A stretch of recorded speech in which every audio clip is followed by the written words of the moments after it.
siyam sa aming pagbabalik.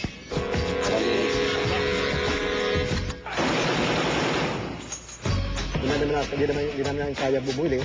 So, we started developing our own.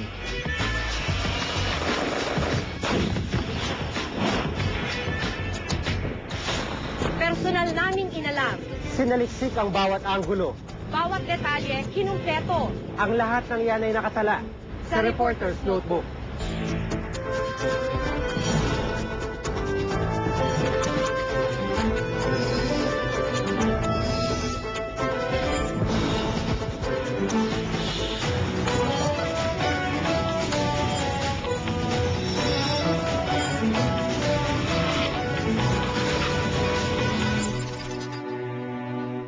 Nakalimutan.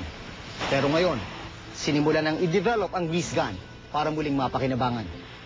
Tagapagtanggol ng bayan ang sandatahang lakas. Pero ang mga sundalong sumasabak sa labanan, kadalasan walang gamit.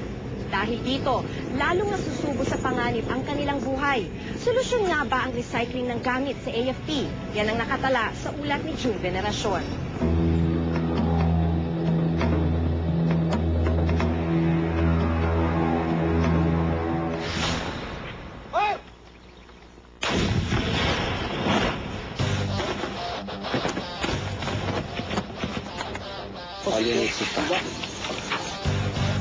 Ito ang pinakamalalakas na gamit pandigma ng Philippine Marines. Sa buong Armed Forces, sila lang ang meron ito. Pero hindi bagong bili ang mga gamit. Ang mga ito'y produkto ng malikaing pag-iisip ng Marines. Landing Vehicle Truck o LVT ang mga ito. Ang pinakamalaki at pinakamalakas na tangke ng Marines. Sinong mag-aakalang galing ang mga ito sa bulok at kinakalawang ng mga tangke? Pinoy na Pinoy ang diskarte. Babaklasin ng mga luma, ngunit mapapakinabangan pang mga parte. Pagsasama-samahin para makabuo ng tangke. 7 buwan ang inabot ng buong proseso. Pati mga lumang kadena sa gulong ng tangke, iba na ang gamit. Kinakabit ito sa harapan ng LVT bilang karagdagang proteksyon ng tangke sa mga kalaban.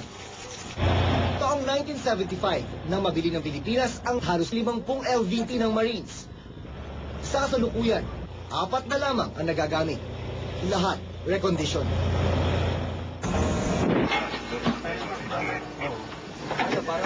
Kalahati yan, di ba?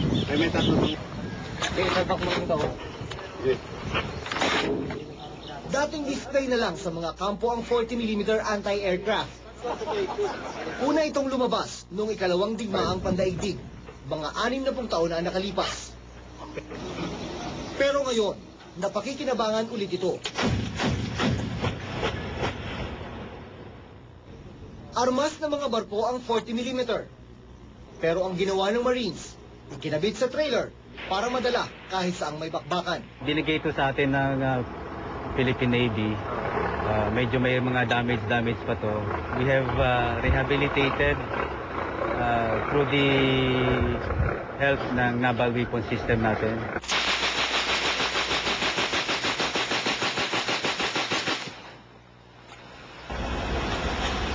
Ito yung M3 grease gun. Tinaas mo, ready to fire. Sarado mo. Panahon pa ng hapon nang sumikat ang grease gun. Kung tutuusin, pang-display na lang sana ito sa mga museum.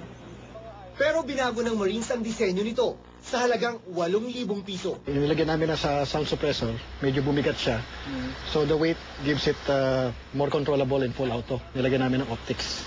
Kung saan nakatutok yung red dot, doon tatama yung ano. Sinubukan ko ang bisa ng baril.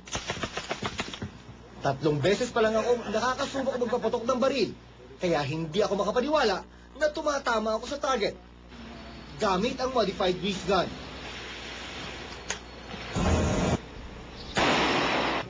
Confidence firing ang tawag dito.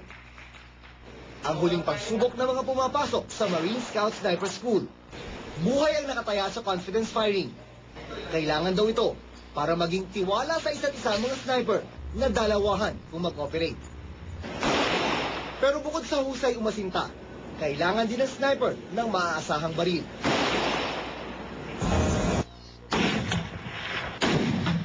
Ang Barrett ang pinakamalakas na sniper rifle ng Marines. Imported ito at nagkakahalaga ng mahigit kalahating milyong piso. Hindi naman nalalayo ang presyo ng iba pang imported sniper rifle. Pero kulang na kulang ang pondo para armasan ang mahigit 100 snipers ng Marines.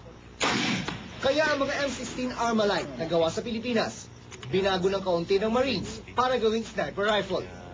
We modified it with a longer barrel, heavier barrel, put in rails and the scope. This was tested, bulk was tested in a 2000 campaign.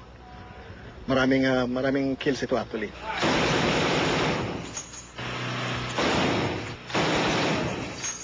Kulang man sa pondo, nagsisimula na rin gumamit ang Navy ng mga high-tech na kagamitan. Pero sa halip na bumili sa ibang bansa, minabuti nilang umasa sa sariling imbensyon. Remote control ang konsepto. Ang layunin, mabawasan ang mga napapahamak na sundalo kapag may bakbakan. Ang utak sa likod ng mga remote-controlled na armas ay ang Dean ng School of Mechanical Engineering ng Papua. Isa rin siyang reserve officer ng Navy. Nais niya raw mapaangat ang kakayahan ng militar sa pakikipaglaban.